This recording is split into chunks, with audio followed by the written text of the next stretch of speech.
Hello, friends. In this episode, we're talking to Aumatma Simmons. She is a naturopathic physician, and she is an expert when it comes to making infertile people very fertile so they can have kids. Not only that, but in this episode, we are going to talk about something kind of interesting, and it is the idea that the societal kind of norm that says, oh, well, you can't really have kids after 40, or you shouldn't have kids after 40, that might be completely bunk. And it turns out that women might have actually been intended by nature to have kids much longer than that. Now, I know that's a controversial statement, but when you hear what this doctor has to say, I think you will understand, wow, maybe there is something to that and why she believes in that. We talk about a whole lot more in this episode than just that theory. It's also how you can actually change your health to have the healthiest pregnancy possible and even get pregnant easily at 40 years old. No guarantees, just some stuff that has happened in Aumatma's work. Without further ado, let's get to the episode. All right. Hello there, Dr. Aumatma. Thanks so much for being here with us today. Thanks for having me, Evan. I'm excited for this topic. I feel like this is something, I was talking to you off air, that comes up indirectly a lot, but we've never had one person in 120-something episodes that has come on here and talked about this directly. And the topic is going to be, I'm sure we'll hit on many things, but around infertility. And it's just crazy to me because I said this to someone before, and I didn't mean it offensively, but I need to be aware more of how people not in the health space might take this stuff. I look at the fact that we have such large problems with infertility as literally the biggest sign that our world is just crazy right now with the health stuff. I mean, I'm a spiritual person. I don't know what anyone else's beliefs are, but I believe we're here for something more. But even with that belief, you still have to remember that biologically, let's call it what it is, guys, we're here to, do something with the partner and create something with that partner. That's fundamentally the point here from a biological perspective. And my point in mentioning that is if we have 20-something-year-old women or 20-something-year-old men that can't successfully complete that process, wouldn't it bring to people's minds that we must be doing something fundamentally wrong if they cannot successfully act out that biological function that we're here for primarily. So with that all said, I don't want to get too ahead of myself. I am excited about it. I want to ask beforehand, because you've been doing this for quite some time, what got you into this? Was it health symptoms of your own? Because I know that's the case for a lot of people, but I'm curious if it was a health journey of your own that led you to this work. Actually, sort of. Okay. I had been a naturopathic doctor already at that point for 5 years. And I work with hormones and all of the natural things that people come in for to naturopathic doctors. But never once had I seen a fertility patient. I couldn't even tell you that someone had mistakenly gotten pregnant. But I was going through my own process. And that process was being married to someone that wanted to start having children. And that was the first moment that I had stopped to think about it. And I was like, absolutely not. Did I just marry the wrong person? Because absolutely F no. I am not having children with you. And there was something in my body that just was no. Pause, halt. And there were sure, we had only been married for a few months at that point. And I was like, what does this mean? I just got married. I don't understand why my body's just revolting against this. Huh. And I went on a 9-month journey on a personal level to say, why, what was happening within myself that made my body just be like, no, thank you. And then B, if this was a legitimate no thank you and I was going to stick to that, what did that mean for the rest of my life? Was I never going to have children? Was I okay with that? And I was really super early in my 30s. So at that point, I hadn't given it that much thought. It was one day maybe I'll have kids. But I had to get really clear within myself to be hey, if it's taken me 10 years to actually say yes to marrying someone, and then all of a sudden I'm no, I'm not having children with you, what does that actually mean? So I did a lot of digging. And even in naturopathic medical school, I had learned that our fertility magically drops off of a cliff at 35.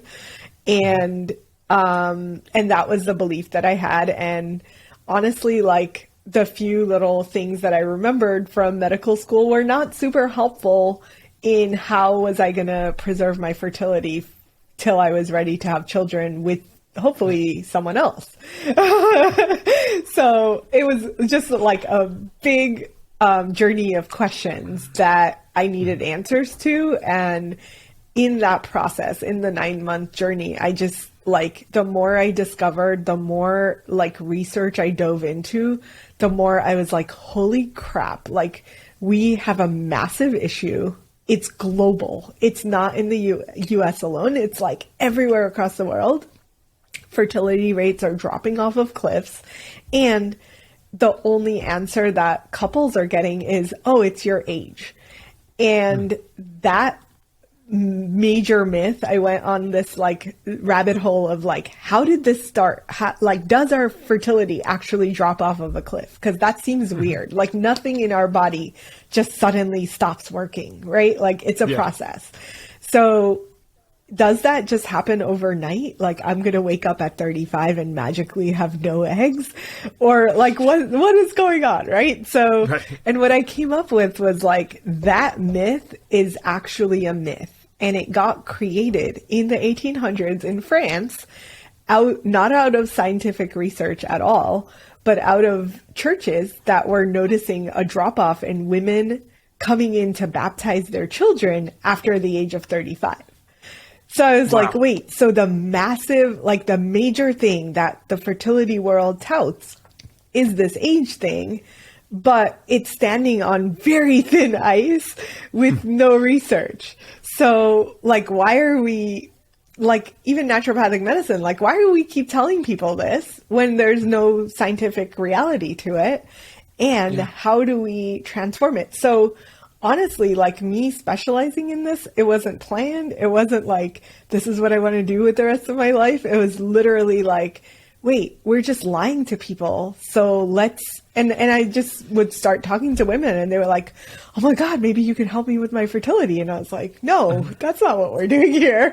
But it became the default because 11 years ago, there really were not that many holistic practitioners doing fertility. And they definitely weren't coming from this, like, if this natural, quote unquote natural, if procreation is not happening, it's a really clear sign and symptom of something deeper.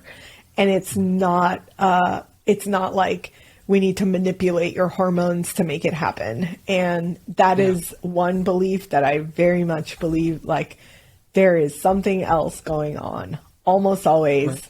And if we don't know what that is, then we're literally like masking all of the symptoms to help your body get a result that just isn't always necessary. Well, I feel like there's so many things here, but the last part of what you just said is exactly what I was getting at, right? I mean, this is just a fundamental part of being human. And yeah, it's one thing if we want to start talking about 2 60-year-olds that can't have a kid. Okay, fine. Obviously, we cap out at some point. But yeah, I mean, I'm 26 and I see people in my age range that need to go to fertility clinics or do all this stuff. And this is just to be so clear because, again, I haven't guessed correctly how people interpret this before, and I don't mean this in a way of condescension or rudeness at all. It's like, but guys, just common sense. We have to think like that is a fundamental reason that we're here. So if we can't do that, it's not that you're bad or something's wrong with you. It's like, okay, we need to figure out why this is happening. Why can't you perform this very fundamental thing, man or woman, like whoever's the issue. And usually I feel like it's a little bit of both in today's world, that, you know, like the sperm's of low quality. I know that men in my age range have 50% less testosterone than our grandfathers. So there's a huge problem, right? It's an absolute, it's a mess in a certain sense. Yeah. And not even that this is relevant to the podcast per se for a health podcast, but I just think that idea of what you kind of alluded to of like, all right, do I want kids? Like, that's okay, right? We're allowed to choose not to have kids. I was someone who for a very long time, I had said like just adamantly, like that was never something I wanted to do. And this wasn't being some like stupid 21-year-old guy who was going out and trying to pick up a different girl at the bar every weekend. I never have done that. That was never my thing. It's not for me. I'm not judging it. If 2 consenting adults want to do that, that's fine, but it's not for me.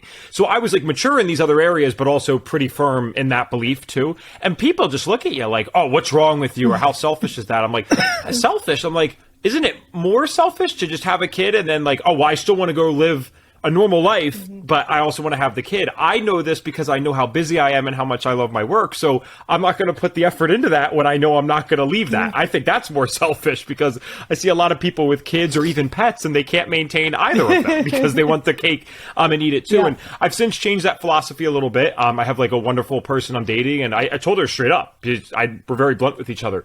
If she says I don't want kids, I'm not going to argue with her at all, and she knows that. But at the same time, it's just not a make or break for me either. And it's not like I'm going to be like pouting the whole time, like, oh, damn, she made me have a kid. It's not like that, right? It's just that's my slight preference. You got to have one or the other. But I think we need to normalize that a little more, that it's perfectly okay to not desire that. Absolutely. But is it coming from a health place of like, I can't or I don't want to? Right. And absolutely, like if anyone asked me in my 20s, I didn't want to have kids either. So it wasn't like, I am not one of those women that forever felt like, oh, once I have a child, I'll feel differently. Like, I absolutely love my work. I will say to anyone that asks, like, my business is my first baby. Like, that is my child. That child is 15, 16 years old. and I have no qualms about it, right? Like, my almost 4-year-old will forever be sharing his time with my first baby. So, I think it's like, it's okay. And I think it's important, just like you said, like, we do need to normalize this conversation of, do I even want this? And unfortunately, what I find with a lot of people is that they haven't considered the question until they get into their late 30s, early 40s, and they're like, oh crap, actually, I kind of want to have a child. And now the clock is ticking, and I've lived this lifestyle that hasn't really promoted overall wellness, and it's definitely depleted my hormones to the point where it's going to be a little bit of a challenge to be able to conceive. So I feel like it's important to ask those questions, and it's important to like plan for it, even if we're not sure that we want it. If it's a maybe, then we need to live a lifestyle that's congruent with future fertility, just to have the option. I think that's wonderfully, even if it's a maybe, yes, we should be, because it's not necessarily simple, guys. So we got to, especially in today's world, right, we got to make sure that we're healthy. If it's an adamant no, it's like, okay, that's clear. Really random fact, but kind of just an interesting study that I had read one time. There's a direct correlation between high IQ men and sexual exclusivity. Not something I should say on a podcast, tongue-tying myself, but like monogamy, But there's also but it's not the true for women necessarily. But women with a higher IQ have a tendency to not want kids, but it's not necessarily true for men. And I always thought that one was very interesting. And I guess what it implies in a sense is that as we have higher and higher IQs, or the prefrontal cortex gets more and more developed, what are we really doing? We're overriding what would have been natural. And, men have this desire to just go out and spread the seed, right? I guess, and it's procreation, and then women also have this desire to be those nurturing people that, birth a child. And it's like, it's kind of interesting that we could get to that point intellectually, like where we're overriding these biological urges. And for better or for worse, it's just an interesting thing that I read, because I always hear bad things about it. So I'm like, hey, if nothing else, maybe you're just overriding your natural biology. So there's nothing wrong with you. You might even be pretty smart. So don't listen to a bunch of people saying that, oh, because you're a woman, you're wrong if you don't want kids. I think that's absolutely insane. But I do think we need to actually sit with ourselves and know ourselves well enough to ask these questions. And that I don't think enough people are doing on either side of the field. So when you got into this, and and you're starting to like maybe focus on this a little more, and it's such a cool thing, by the way, because when you do give this gift to someone that is not having success with the pregnancies, and then you're able to show them some of the stuff that allows them to do it. I mean, that I would imagine, even as someone who maybe doesn't have a preference towards kids, that must be the most beautiful and amazing thing in the world if a couple's coming together and having that happen. So what are some of the first things that you're working on with people? Or, I mean, maybe it's not one size fits all, I'm sure, but are there some fundamental things that we look at or prioritize in the testing or just consultations to figure out, all right, what are we doing in these areas? Because you've seen this to be problematic for a lot of people when it comes to getting pregnant. Yeah, I think our process is pretty similar with everyone. So we have 4 steps. We go through the first phase, which is reveal. Ooh, excuse me. Okay.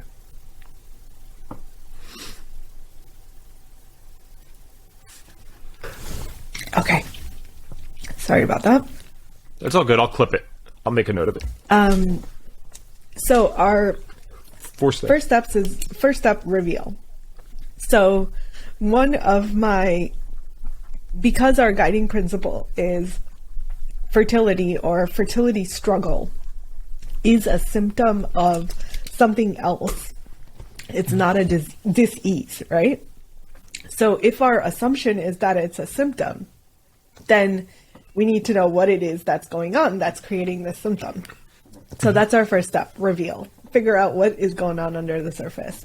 And that can be, we have a list of about 30 things in men and women that could be happening that have an impact on fertility in some way, whether it's hormonal imbalance or PCOS, endometriosis, toxins.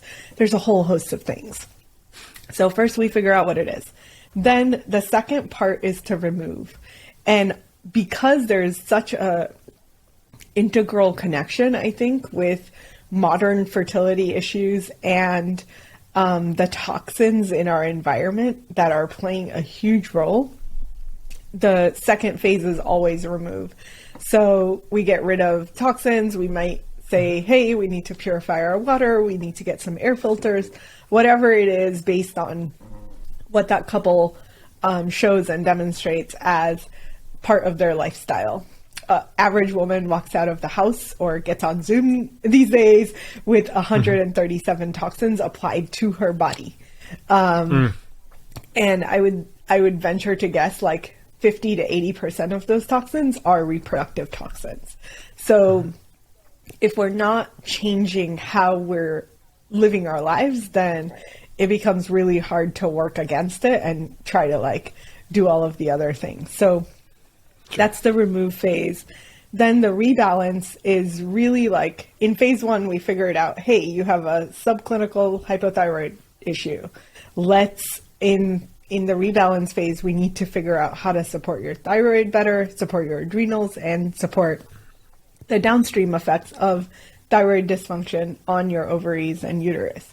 So really like connecting the dots and saying like, this is what we figured out. This is how it relates to fertility. This is what we're going to do to rebalance it. And then our last step is the receive phase. And I jokingly call it my woo-woo phase, which is essentially like what I see over and over again is the women that we work with. And this is a small subsect of people that are dealing with fertility issues. But over the majority of our people are high functioning, super type A, super motivated, badass women. And kind of the fallout of that is they've been predominantly in their masculine energy their entire lives. So that energy is very much go, go, go, do, create, create, create. And that works, but fertility is at its core like a feminine thing. It's the ability to receive, it's the ability to open, it's the ability to relax. And if we can't do that, if our body is stuck in a sympathetic mode, this masculine, whatever, however you want to think about it, whatever resonates with you, if we can't shift it to the relax, receive feminine energy, then we're always going to be working against ourselves. So in our process, we really prioritize this shift to happen. And almost always I've said, when a woman goes from like being super type A control, self-identified, most of the time control freaks, and they shift and transform into being relaxed and trusting their bodies, trusting their cycles. And like, there is a noticeable shift on my end. They will stop like micromanaging everything that I'm doing and move into a place of like, oh, cool, I can relax. I got trust. My body feels amazing. And I'm just like in it. at that point, I stop questioning whether they're going to get pregnant or not. At that point, it's almost always a guarantee. It's like, wow. I can rest my hat and be like, we have done our work because this woman has transformed from this masculine approach to a very feminine energy. And most of the time that will work. So that's kind of the process, and that's kind of what we see. We truly believe that if someone is dealing with fertility, it's almost always, unless they're a solo mom by choice, it's a couple issue. It's never the woman alone. So we do this process with the female partner as well as the male partner, or in same-sex relationships, the female and female. And ideally, if they know who the sperm donor is, then also the sperm donor. Wow. Okay. I think the masculine and feminine energy here, by the way, just to be clear, is very well received on this podcast. It's kind of an odd thing, but it seems almost the more healthy you get, even if it's very science-based, I know this happened for me, I might be projecting, but I was like an atheist, this would have been so out of my wheelhouse like 6, 7, 8 years ago. But as I got healthier, it's almost as if I could just feel energy and I could become more aware of it and stuff like that. And I think there's so much validity to this. And I'm like, it's always the people that need it the most that reject it, right? Because I would have rejected it completely. And I like lived solely in the masculine, it was just like, and it's cool. Like you said, it does work, but there needs to be a balance. And there's many reasons that we do that. I think our world, especially our capitalistic society, just promotes that. And so great, like go into it when you need to. But yeah, especially for someone that's trying to be a mom and host this baby for 9 months, the body's not going to allow us to do that if it perceives that there's this high stress environment, that, wow, everything's like cutthroat, all these things. And like, why would it have a baby? We have such a long cycle of like, this thing needs to be, obviously the sperm needs to meet the egg. And then we have this 9-month process, maybe even longer, depending on the person, a little bit longer, that this needs to be safe in you. And then the body is also pretty smart. So it knows that it doesn't just come out of the womb and it's able to fight for itself. If I'm not mistaken, I don't know if it's the mammal, but one of the mammals with the longest time of like what you would, I'm using the wrong terms. This is not my wheelhouse at all, but, we have a long period between birth versus our baby being able to go fend for itself. A 4-year-old kid cannot do much in the wild. That's a long time, multiple years.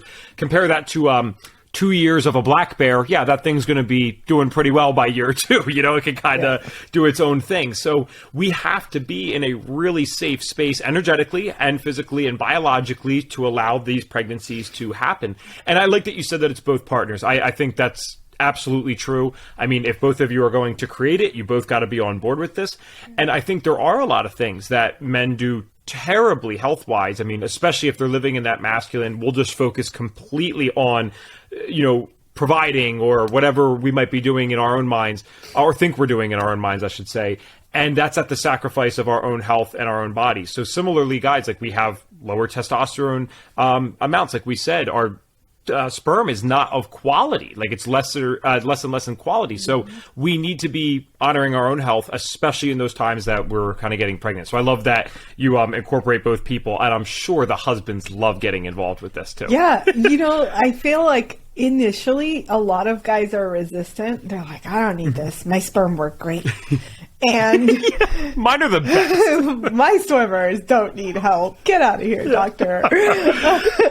But in reality, the way that I talk to men is very different. And their goal may not be better sperm. They may not even need better sperm. But almost always across the board, I'm like, well, could you see a benefit in improvement of your energy levels, your sleep, and your sex life? And as soon as they hear the sex life, they're like, sign me up. Where do I sign up? Woman. But by the end of the program, the benefits that they have received, they're like, first of all, on this fertility journey, most of our clients have been through IVF. They have been down the roller coaster ride of stuff not working. And for them to be like, oh my God, like I didn't even realize that I could feel better. I didn't realize that 80% of what I was experiencing had nothing to do with the fact that I'm growing older, but like legitimate things going on under the surface that I would have never seen a doctor for. And then to add to it, women's pregnancy outcomes are going to be dependent on a few different factors in the male partner. Okay. So, and this happens again and again, all of our recurrent pregnancy loss couples will test the guys for all of the markers. And almost always, I would say 98% of the time, the male partner either has high blood sugar and insulin levels or high homocysteine levels. And for like, I saw this pattern for years. Finally, there's research to support that hyperhomocystinemia and high blood sugar is going to have a direct impact on whether or not the woman is able to carry to term. And it has no impact on the sperm. So the sperm look amazing, but there are these other things that if no one has looked at, which happens always, like I don't know too many other doctors that especially are with homocysteine. Yeah. But there is legitimate studies that connect how we don't know what it's doing. We don't know exactly why this is happening, but we do know that high homocysteine, high hemoglobin A1C, or high insulin will almost always correlate with a woman who has had recurrent pregnancy loss, and shifting those parameters in the guy almost always results in the woman carrying to term and having a healthy baby. So this idea that we can leave the guys alone if their sperm are good is like so outdated, and we need to think about the male partner is not just a sperm donor. He's a live human being that has multiple things happening, right? And like, so what the guys tell me is like, I have never been seen as more than a sperm donor in this entire journey. Like, it's so funny it's not funny. It's not funny, but like when you word it like that, it's like, yeah, my husband, my sperm donor. Right, yeah. Yeah, I'm sure they wouldn't want to be viewed as just that. Yes. Yeah, and like part of it is like he wants to support, he wants to be part of the journey, he wants to be included. And most of the time he doesn't realize that there's just so much that all of our bodies are talking to us all the time. We're not always listening, right? But our body's like, oh, I have these like joint pains. What's going on? It must be that I'm getting old. Or, oh, I don't have the energy I used to have. What's going on? Oh, it must be me getting old. But it's not always just getting old. It's like other things are going on, and our body's trying to communicate like, hey, something is out of whack. Can you just like pay attention and look at it? And I would say 99.9% of our clients leave our program feeling amazing, right? Not all of them get pregnant, but a really high percentage do. But even more than that, it's like their health is transformed, and now they have the tools to continue that for the rest of their life. So now we've set up a family to be to bring a child into a healthier environment and to have that child start on a health journey even before conception.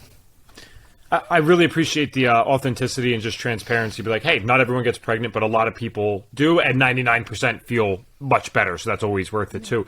Can I ask, because I feel like this would be a major thing that would go through the audience's mind immediately, what you clearly have done so much of this, like even to figure out the correlations between the homocysteine levels, because the blood sugar thing is kind of, I think most people could buy into that.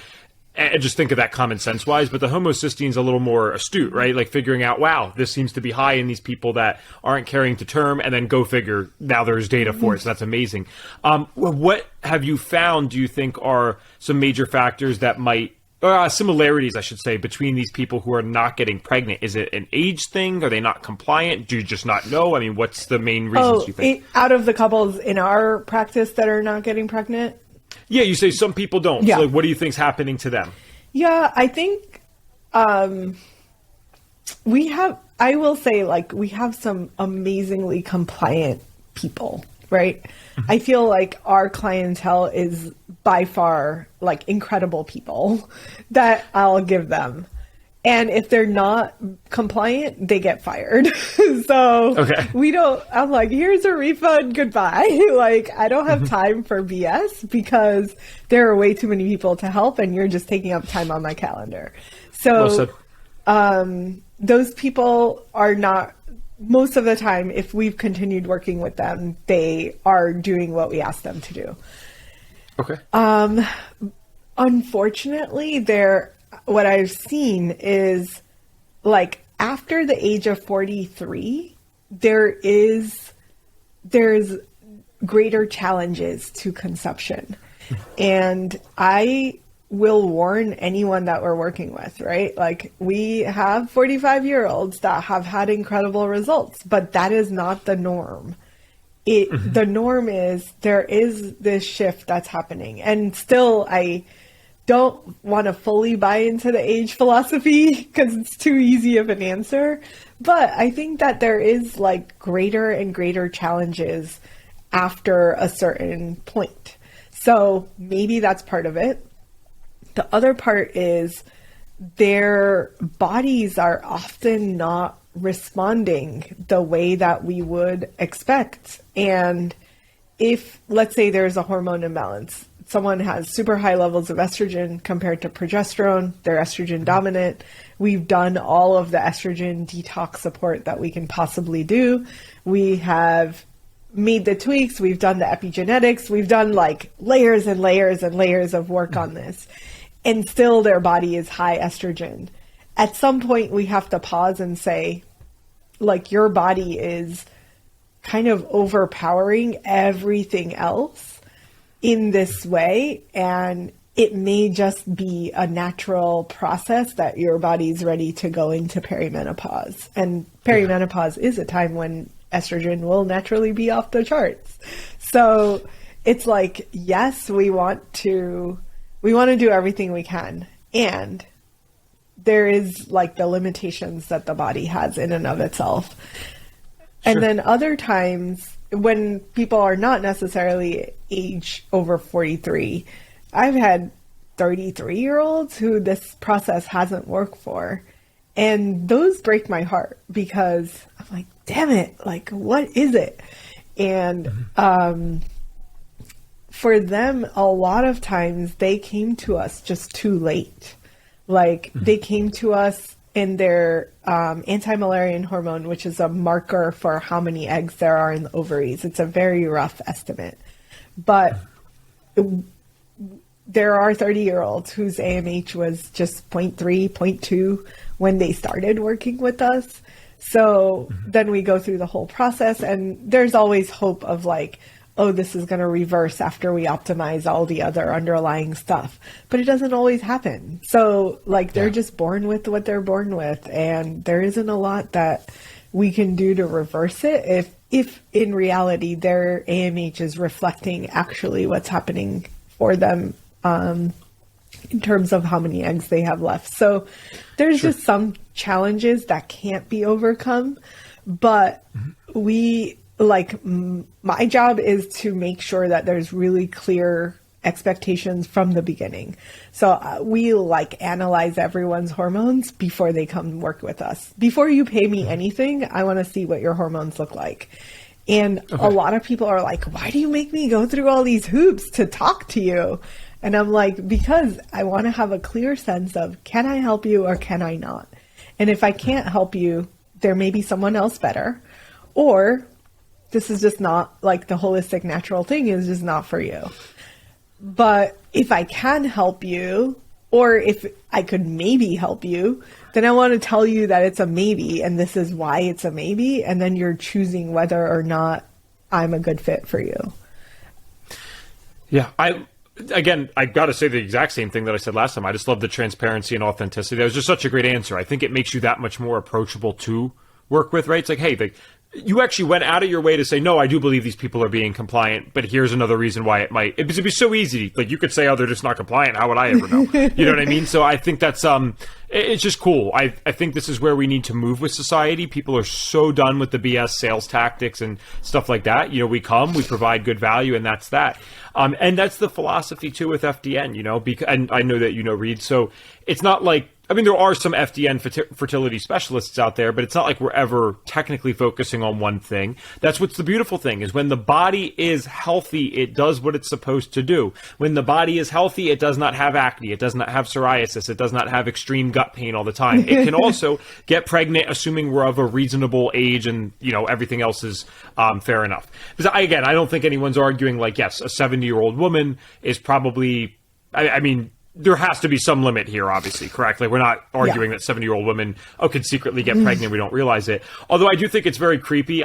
There's certain societal things I'm just really glad do exist because, you know, men don't have that problem. Like, a 75, 80-year-old man, in theory, can still get, you know, a 40-year-old woman pregnant. And it's just very creepy to think, like, what our evolutionary things were supposed to be. Like, I don't want to picture like my grandpa with someone like my mom's age. That's just so gross and just creepy and weird. Yeah. So I'm glad we've shifted away from that.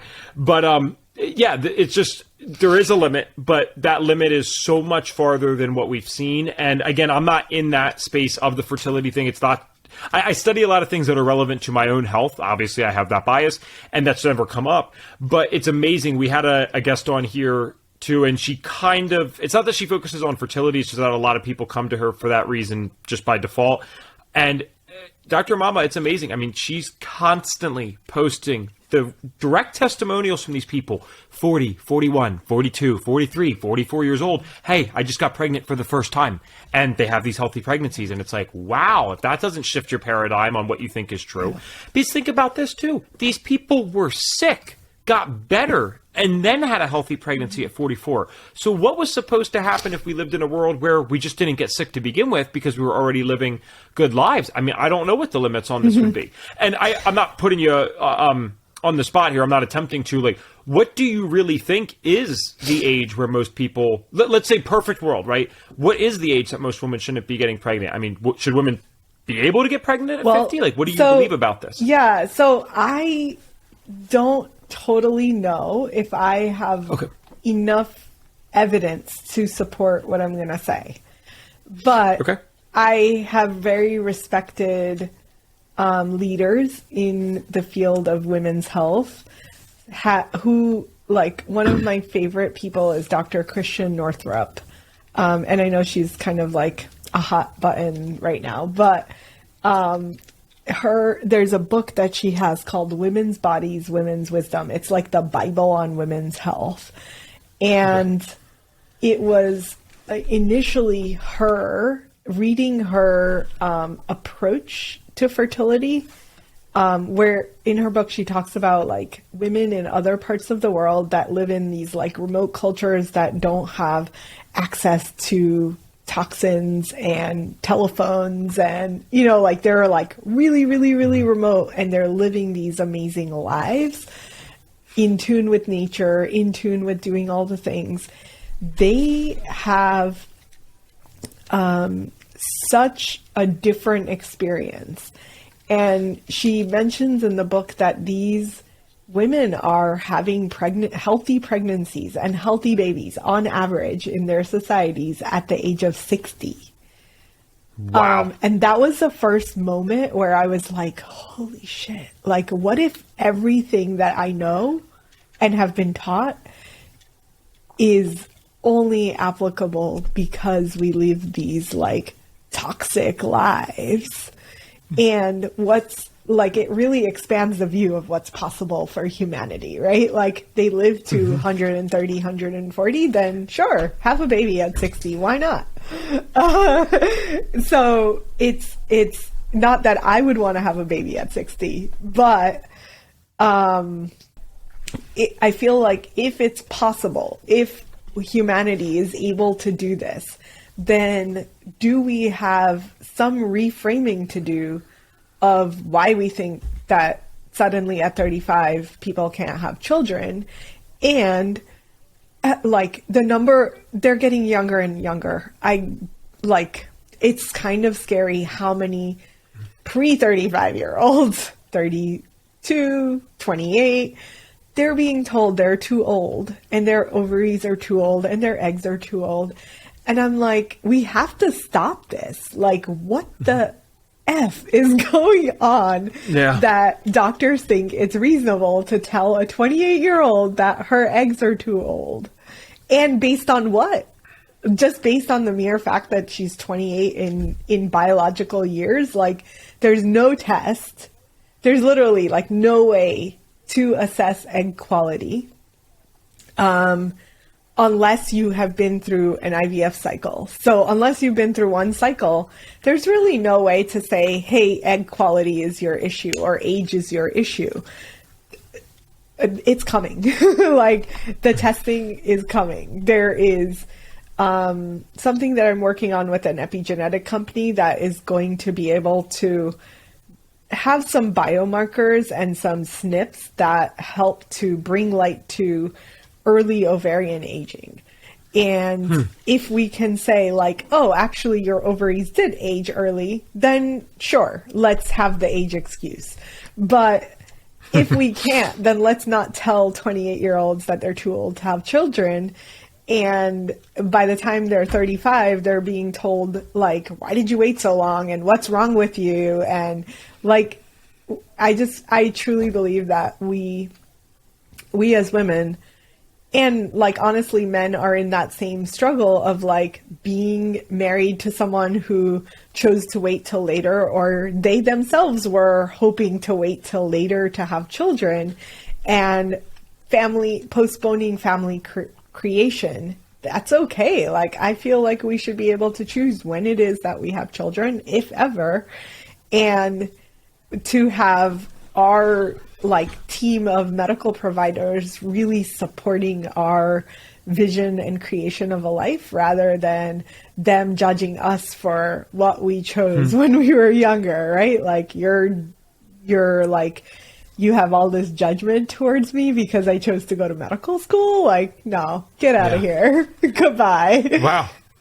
Right. What a great set of points, because we're really in a dilemma if this was true, because we have a society now that is leaning towards having kids later, right? Because we have so much going on. Yeah, we're going to college. We're doing all these things. We got to save up. The economy's tough. Right? All these different shits going on. But then at the same time, we're becoming unhealthier. So the window for certain people, if they never got their health under control, would have been less. Yeah. And that's just not going to work. I mean, that's just simply not going to work. We need to just completely reframe this and share the truth. I love that. I had no idea what you were going to say, age-wise, honestly, with those. Like, I could tell what you were getting at when you were bringing up that tribe, or those people that maybe are just not connected to the Western world. I didn't think you were going to say 60, that's for sure. I mean, that even blew my mind, you know? And I do believe it, because we are just so...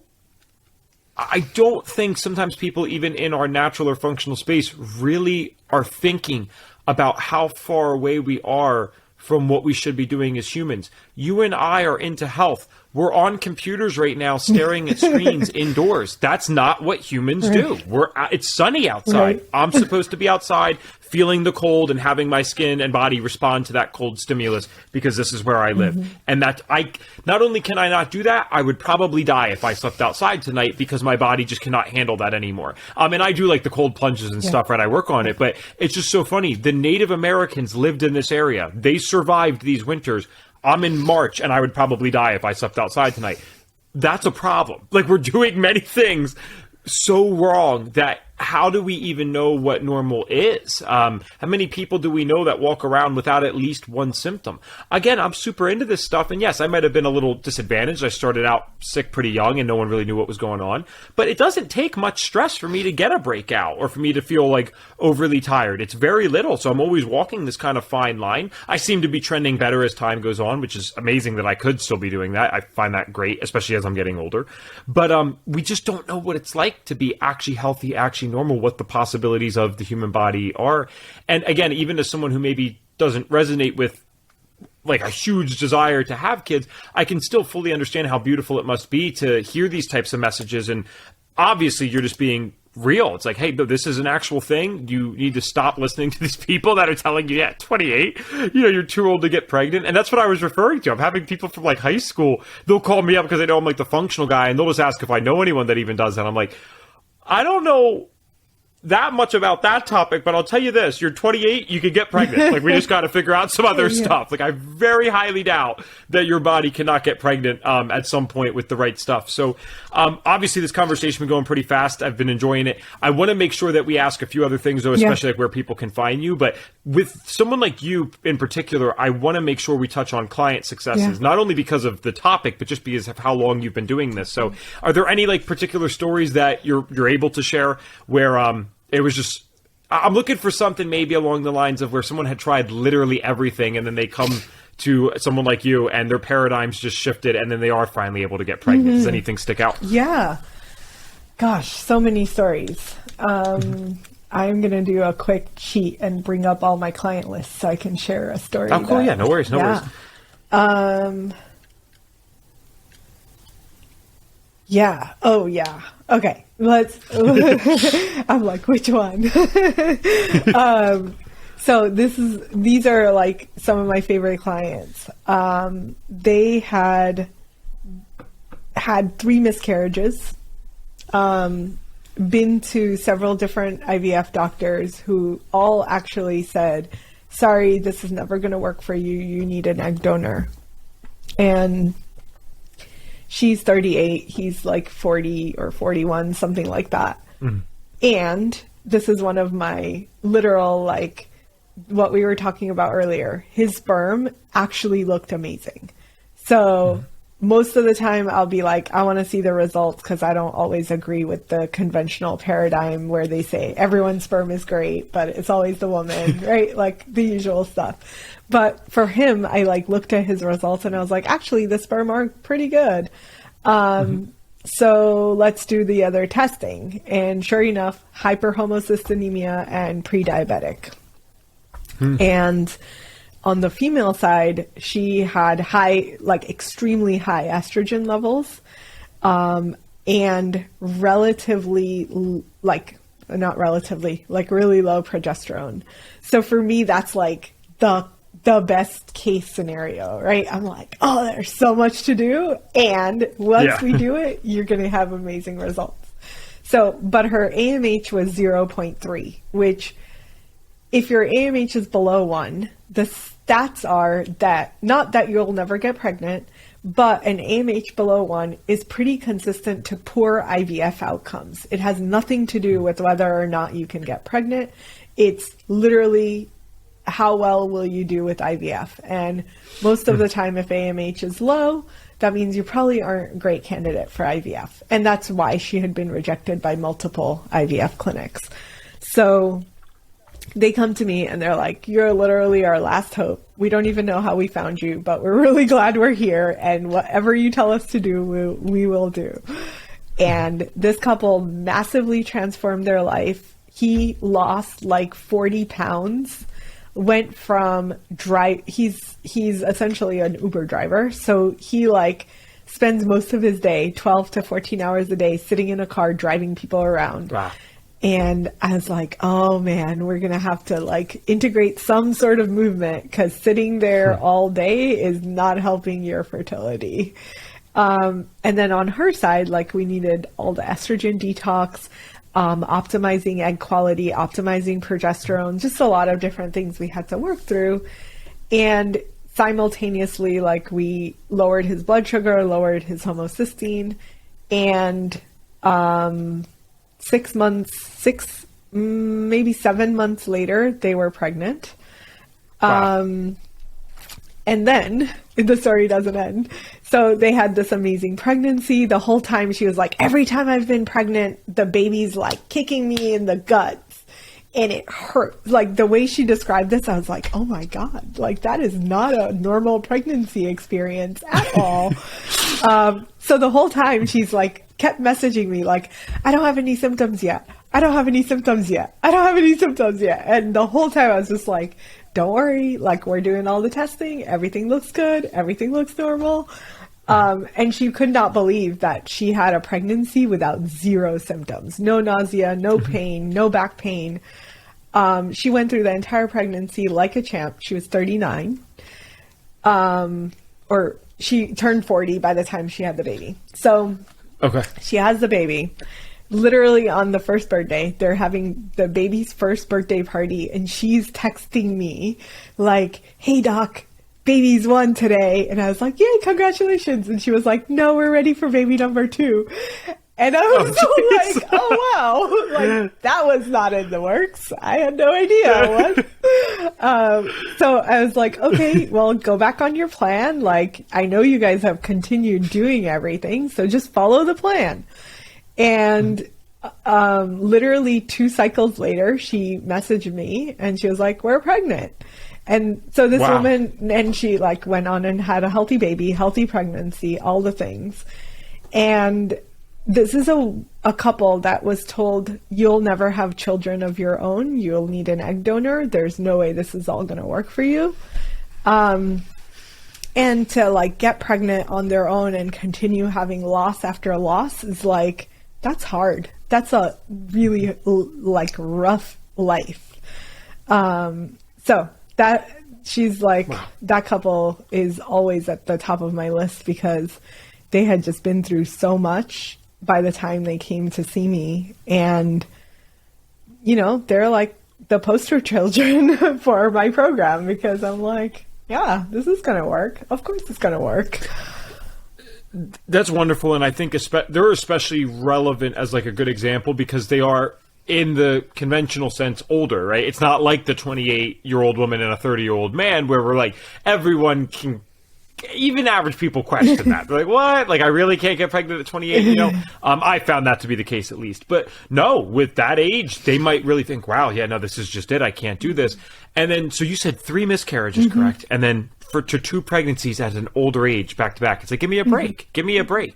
It just goes to show what can happen when the human body is healthy.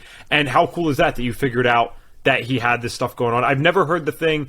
Well, I would have just used common sense to assume that the high blood sugar wasn't helping, right? I wouldn't have known that directly affects it, but I mean, yeah, that just makes sense. What does it help, right?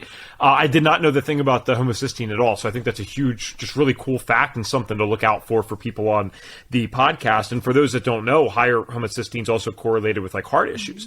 And you won't usually get tested for that unless you have a history of like the family heart disease or nothing else has worked. So even for myself, about 2 years ago, I did a huge blood panel just to check. I wanted to check everything, right? It was like probably $200, $300 or something. And I checked like 50 markers, and my homocysteine was not high, but it was up there. You know, it was like a 12. And so I thought I was doing all the right things. And just for a health perspective, like a heart type of thing, I knew I needed to kind of work on that. Go figure, like I have methylation issues, so I, could kind of benefit from certain methylfolate and things like that. But I digress. It's just what an amazing story. That's, of all the health things that we hear, there's beautiful stuff on this podcast. There's people overcoming cancer. One of our more recent episodes with Freddie Kimmel just came out. But again, I can only imagine how good it feels when you've been through this 3 miscarriages. Yeah, that's like trauma, man. That's like traumatic for people. I've seen that happen to people, and it screws them up. But then to have 2 pregnancies after that, I feel like, I don't know if it makes up for it, but certainly it has to. It's got to do something amazing for the body and soul when that kind of thing happens. And all right, if I can just add, like, I kind of didn't address it, but when someone has had a pregnancy loss after loss after loss, their body is holding on to the memory. So every time they get pregnant, their body is putting out all of the fight or flight hormones that are then going to make it harder to sustain the next pregnancy. So from the woo side, kind of still scientific. It's like you have to retrain the body to not have that same response. And the fact that this woman had literally, like, the way she described her pregnancies, I was like, oh my God, like, your body is literally fighting to not be pregnant. And like, maybe that was true the first time, but I was like, the second and third time might have had something to do with how intense your first experience was. So just like, another thing to remember is just like, what is our bodies doing? And if we're in this like fight or flight state, it makes it really hard to want to create life. Yeah, just from the body's perspective, guys, if nothing else, remember that. It's just stupid. Why would I take 9 months and put this person and this baby in a vulnerable state when I know that they need to protect these things afterwards if my system is constantly getting registered as there's something hitting me, there's something attacking me, I'm under stress? Why would it do that? It's doing the right thing. So we need to change that. We're the only ones that can do that for ourselves. Now, with that said, Dr. Mama, where can people find you? I know you got the books. I believe you have a podcast of your own, I think, all this stuff. So please shout out all of it where people can find it. Fair enough. So our podcast is Egg Meets Sperm. And you can find that on Spotify and Apple and wherever you like to listen to podcasts. My Instagram, I'm pretty active on. So that is a holistic fertility expert on Instagram. And then our website is holisticfertilityinstitute.com. Okay, cool. Now I want to finish up with our signature question on the Health Detective podcast. And it's a simple one, but it's loaded too for us functional people. The question is, if in this case I could give Dr. Aumatma a magic wand and you could get every single person in this world to do one thing for their health, whether that's get them to do one thing or stop doing one thing, what is the one thing you'd get them to do?